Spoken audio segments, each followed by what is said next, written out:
Henshin! Episode kemarin tentu banyak menjadi perdebatan karena tambahan bumbu romansanya. Dan bagaimanakah dengan konklusi dari cerita Romeo dan juga Juliet ini? Langsung aja guys ya, kita bahas di Kamar Gachard episode 31. Jadi kita lanjutkan dulu di pertarungan Gachard dan Majedo melawan Mammoth Malgam. Jadi posisi Rinekudo di sini ya semakin tersudut dan berakhir menyalahkan diri sendiri. Karena lemahnya dia ini nih ya, orang-orang sekitarnya tuh jadi kena. Jadi kayak si Tsukumo yang membeku, terus juga si Hotaru yang beku juga setengah badannya. Ada sih momen mau bangkit ketika udah disemangatin sama Hotaru ya. Disemangatin sama orang yang dia cintai. Tapi lemes lagi guys ya, cuman gara-gara perkataan si Atropos. Ini yang menurut Anda jadi kekurangan buat bagian ini ya. Jadi Rinekudo itu berasa mental tempe banget ya. Dan kocaknya mentalnya itu melemah gara-gara perkataan-perkataan dan juga hasutan Atropos yang bisa dibilang ya nggak ada apa-apanya gitu ya. Cuman ngebacot doang ya. Soalnya sebelum ini ya terlihat ya, dia itu ya diadu domba sama si Tsukumo kan. Terus yang selanjutnya itu dibilang lagi tuh si Tsukumo tuh mati gara-gara lu. Jadi langsung loyo lagi ya. Nah, syukur di sini ada Minato Sensei yang memberikan bantuan dengan cara menaikkan moral muridnya satu ini. Bagian yang keren ketika ada bagian-bagian kilas balik saat si Rinekudo itu beraksi di sepanjang cerita Gachard ini ya. Jadi dikasih lihat tuh kita ya momen bersama si teman-temannya lah. Terus juga ada yang pas baru ketemu Hotaru di episode 1 lah ya. Adalah bagian itu ya. Jadi inget intinya guys ya, ketika berubah lagi jadi Majedo si Rinekudo ini di episode belasan kalau nggak salah ya. Percaya dengan aturan sendiri yang dia buat. Nah itu dia. Jadi di sini Rinekudo itu bangkit dan langsung berubah menjadi Majedo Moon Cerberus. Dimana di sini kita disajikan dengan fight yang ciamik ya. Mammoth Malgam yang sebelumnya seperti kayak kuat banget nih ya, langsung kena bantai sama form Majedo satu ini. Apalagi masih diliatin juga tuh ya, sama bagian dia itu bisa ngasih kayak gravitasi gitu ke lawan ya dari si Moon Cerberus ini.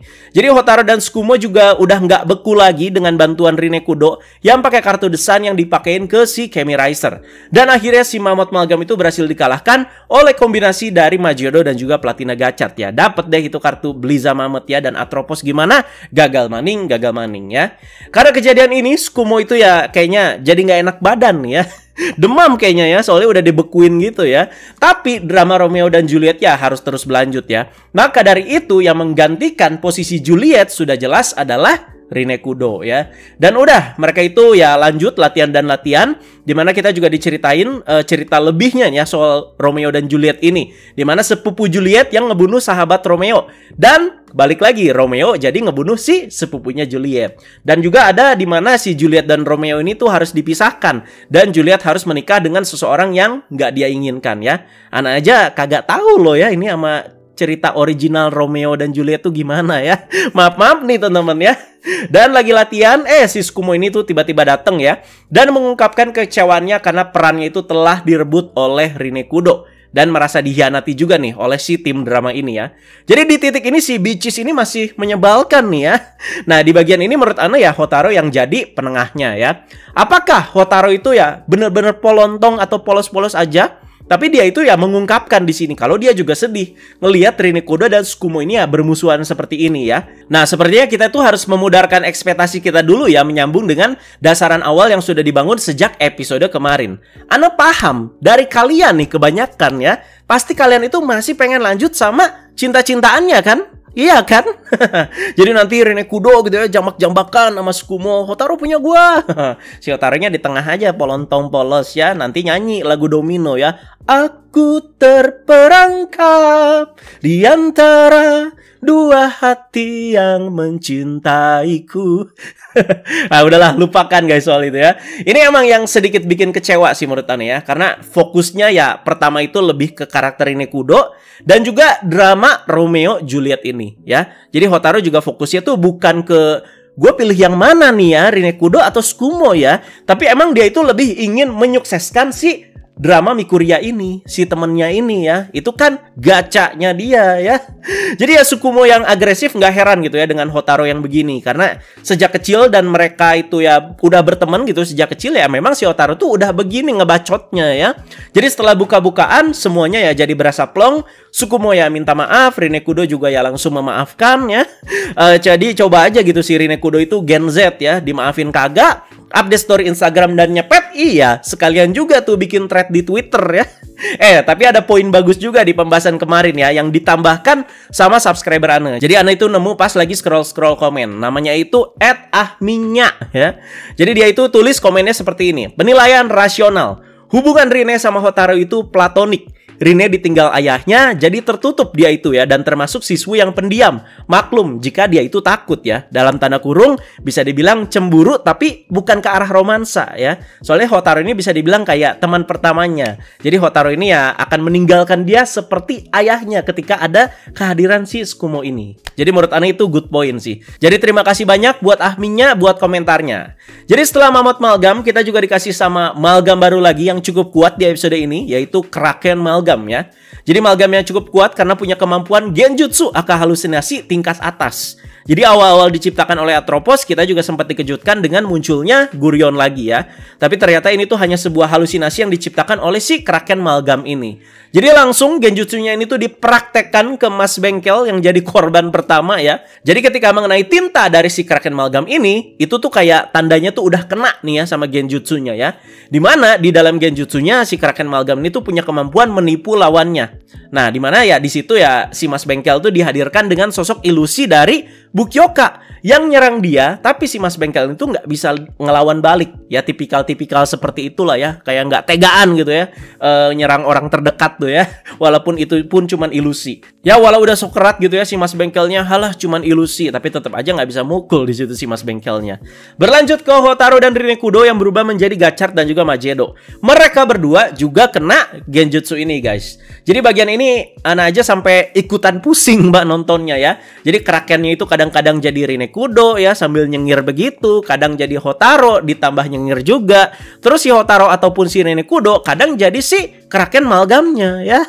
Tapi yang Ana suka ya di bagian ilusi-ilusi ini ya cakep aja gitu si latar dan juga beberapa pencahayaannya ya. Jadi si kostum-kostum ridernya jadi berasa lebih detail dan juga lebih nyala ya, karena sekelilingnya ya gelap seperti itu dengan pencahayaan juga seperti itu ya. Dan di fight ini yang paling Ana suka tentu bagian untuk lepas dari si ilusi ini.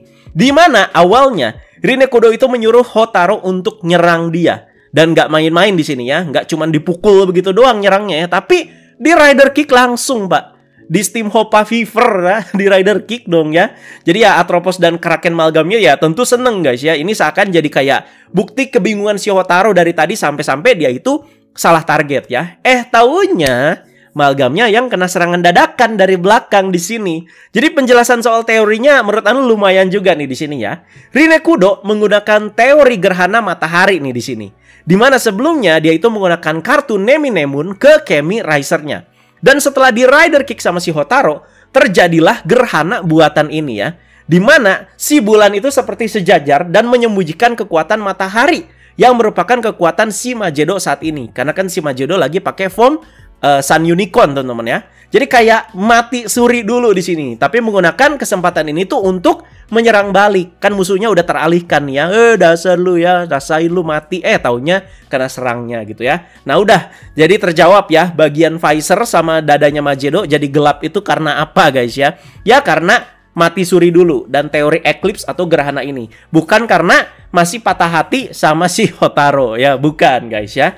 Dan udah deh teman-teman ya, di bagian ini ya kita sudah tahu dengan pasti kalau bentar lagi ya si Gachard dan Magedo ini ya bakalan menang guys ya. Jadi Hotaru berubah menjadi Platina Gachard dan keluarlah lagi lagu Wacaca Wacaca Wacaya Fire. Jadi udah 2 episode ya nggak ada lagu Wacaca Fire ya. Ya udahlah keluar lagi di sini. Kalau diseling dan sesuai konteks kan ya menurut Anda sih lebih enak ya. Jadi kemarin zaman Gachard episode 20-an ya sampai debutnya Platina Gachard, waduh Wacaca Fire aja mulu ya. Kalau nggak salah itu sejak si Fire Gachard, lanjut debut Magedo, lanjut debut Valparado, terus Iron Gachard ya, terus Platina Gachard, Wacaca Fire semua. Oh ya sama Kamen Rider Window tuh ya, Wacaca Fire terus guys ya. Tapi ya setelah 2 episode kita diistirahatkan dulu dengan lagu ini dan keluar lagi di sini. Ya udahlah ya. Oke lah ya. Dan kalian tahu poin plus lainnya? Jadi kombinasi fight Gachard dan Magedo yang merupakan 2 rider utama di Gachard ini tersaji lebih kerasa dan juga menarik. Jadi sangat berbeda dengan episode-episode kemarin. Setiap 2 rider ini beraksi tuh kayak malah ada rasa-rasa jenuhnya gitu ya. Kayak cuman sekedar gelut barengan tapi no chemistry at all ya. Tapi episode ini di pertarungan mereka melawan Mammoth dan juga Kraken Malgam ya kerasa banget gitu kerjasamanya ya. Dan selaras juga sama tema yang dibawa Romeo dan juga Juliet ya. Dan kalian juga pasti ya sudah merasakan kan perbedaan penanganan karakter Rin Kudo oleh Keiichi Hasegawa dan juga Akiko Inoue ya. Walau ini tuh masuknya kayak episode sampingan, tapi Ana cukup suka sih sama beberapa aksi dari si Rin Kudo. Jadi karakternya itu ditempa jadi jauh kelihatan lebih baik dan juga lebih padat. Jadi kerasa juga gitu ya, dia tuh emang seorang siswi yang pintar ya. Dimana teori soal ini kita aja pasti kebanyakan udah banyak yang lupa kan ya. Di awal-awal gacor tayang kan Rin Kudo digambarkannya emang ya seperti itu, seorang siswi yang pintar ya, siswa teladan yang pintar ya. Makanya sampai-sampai di fight yang ini ya dia itu kepikiran soal teori gerhana juga untuk ngalahin si Malgamnya. Kekurangannya ya menurut Ana sih di awal tadi ya, kayak terlalu gampang kena mental lewat kata-kata si bocil Atropos yang cuman sekedar asbun doang lah bisa dibilang ya. Dan akhirnya Malgamnya ini berhasil dikalahkan dan Hotaru mendapatkan kartu McCracken. Gacha! Dan terlihat juga ya setelah si Malgamnya ini hancur, nah sepertinya si Atropos ini ya dalam prosesnya lebih banyak menggunakan boneka voodoo dengan jumlah yang sangat banyak dibanding dengan pembuatan si Mammoth Malgam sebelumnya ya, untuk membuat si Kraken Malgam ini. Kalau nggak salah yang ini lebih dari 4 deh ya. Kalau si Mammoth kan 4 ya, dimana si Kraken ini wah boneka voodoo-nya banyak banget nih ya. Dan Atropos gimana? Ya gagal maning lagi ya. Kayaknya udah mentok aksi dia tuh di episode ini deh menurut Ana ya. Nah nanti tak bahas belakangan lah alasannya ya. Ya bagus deh ya, berasa jenuh banget dan nggak intimidated gitu si Atropos ini ya. Oh ya, karena Tsukumo juga jadi tahu kalau Hotaru dan Rin Kudo itu Kamen Rider ya. Karena nggak sengaja lihat mereka itu berubah dan beraksi. Dan juga melihat si Malgam tadi, maka dari itu Minato Sensei menghapus ingatannya dengan si cincin alkemisnya. Jadi akhirnya ada lagi lah bagian penghapusan ingatan seperti ini ya. Berlanjut ke drama Romeo dan Julietnya yang akhirnya berlangsung, di mana Hotaru itu menjadi Romeo dan Rin Kudo tetap menjadi Julietnya. Nah, Tsukumo jadi apa? Nggak tahu jadi apa. Jadi pembokat mungkin ya. Tapi emang dia yang udah sehat dan segar bugar juga sudah legowo dengan posisi Juliet yang digantikan sama si Rin Kudo. Bukan legowo lagi sih, tapi emang Tsukumo yang pengen ngeliat Rin Kudo aja gitu yang jadi Juliet ya. Dan akhirnya berakhir dengan dua ciwi yang sebelumnya berseteru ini damai. Tsukumo juga ya menurut Ana sih cukup menarik sih karakternya ya. Kalau bisa ngisi-ngisi jadi karakter sampingan aja. Jadi nanggung juga kan belasan episode lagi ya gacor kan beres gitu ya. Jadi ya perannya kasih aja gitu yang buat ngisi-ngisi aja macam kayak si Ryoka Jiki. Akan semakin menarik lah ya. Dan nggak tahu juga apakah setelah episode ini romansa-romansa ini, bumbu-bumbu romansa ini masih berlanjut antara Hotaru dan juga Rin Kudo. Kita percayakan aja ke Bapak Keiichi Hasegawa teman-teman ya. Sebenarnya sebelum dihapus ingatannya juga si Tsukumo ya sampai terkesima kan ngelihat fight-nya si Gachard dan juga Majedo yang seperti Romeo dan Juliet yang percaya akan cinta satu sama lain ya. Dan di bagian dramanya apakah ada lagi yang ngeributin soal acting dan acting? Jadi untuk bagian ini Ana ya terkesan ya biasa aja sih ya. Karena emang udah terlalu sering juga ngelihat Rin Kudo dan si Hotaru ini ya. Jadi ya begitu aja gitu guys ya. Jadi sayang pas bagian epic-epicnya itu cuman diliatinnya itu sebentar banget. Seperti pas bagian Julietnya yang dikira mati, terus dia itu ngambil belati ya, karena Romeo-nya juga ya bunuh diri ya di situ ya. Sampai ke kedua pasangan ini mati dan bersatu di surga. Yakin ke surga emang kalau bunuh diri? Waduh. Andai aja nih ya, andai ya teman-teman ya. Bagian penutup dari episode ini tuh kita dikasih lihat dengan bagian drama Romeo Juliet ini tuh secara full dan no BGM. Jadi lebih kuat gitu conversationnya ya. Pasti bakalan lebih epic dan juga bakalan lebih ngena. Karena emang fokusnya setelah durasi 2 episode kan ya kesini kan ya. Cuman ya ini permasalahannya ya di durasi sih guys ya. Jadi nggak mungkin gitu mereka nampilin dramanya full gitu ya. Ya sekali lagi ya durasi ya. Jadi ya dramanya itu sukses besar dan bahkan klub drama ini mendapatkan 15 anggota baru. Anda suka bagian ini ada lagu chemistry-nya guys ya. Jadi langsung aja di akhir kita bahas 2 hal yang mengejutkan dan juga jadi poin penting yang terjadi di episode ini. Pertama, soal Lachesis dulu ya, yang di sini ya udah jadi asistennya Bukyoka. Jadi Bukyoka itu menanyakan soal sosok monster misterius yang muncul ketika pintu kegelapan terbuka di Uroboros. Berarti ini tuh si monster yang ngebawa si Gurion ke dalam pintunya ya. Ana udah nunggu si Lachesis tuh ngomong soal Eldorado. Tapi di sini dia itu hanya menyebutkan kalau ini adalah Raja Kegelapan. Karena Lachesis sendiri ya nggak tahu pasti gitu ya. Walaupun dia ini ya sebelumnya adalah anggota Three Dark Sister ya, dimana tujuan bosnya si Gurion adalah membuka pintu kegelapan. Nah, soal sosok dari Raja Kegelapan ini sepertinya itu langsung memunculkan dirinya di akhir episode 31 ini. Dimana dari yang kita lihat, setnya itu sepertinya ya berada di dunia Ouroboros ya, di tempat gelutnya si Gurion sama Platina Gacha sebelumnya.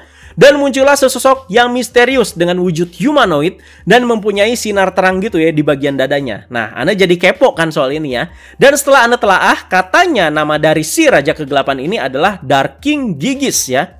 Nah, kalau soal Eldorado, soal apa dong? Nah, jadi kita tunggu aja lah ya. Teori soal ini berkembang. Di mana sosok si Dark King Gigis ini juga udah langsung dikasih lihat di previewnya, guys ya. Jadi kita tunggulah aksi dari si Big Boss baru ini nih di Gachard. Dan untuk bagian penting kedua, kita balik lagi ke Lakesisnya, di mana Mas Bengkel dan kita itu dikejutkan dengan Lakesis yang diberikan Valvarasher oleh Bukyoka. Jadi di sini ada dua orang deh ya yang punya Valvarasher, yaitu Mas Bengkel dan juga si Lakesis. Bukyoka dan juga Mineta Sensei ya nggak masalah soal ini, apalagi Lakesis kan ya jago juga gitu kan ya combatnya. Jadi dengan Lakesis yang diberikan Valvarasher bisa jadi amunisi tambahan yang maknyus. Jadi semakin dekat juga berarti nih ya Lakesis bakalan jadi Valvarado ya. Jadi itu kan memang ada juga rumornya sebelumnya. Tapi menurut ada agak gimana ya? Valvarado kan bisa dibilang bentuknya itu agak bulky gitu ya. Terus dipakainya sama Lakesis yang feminim ya.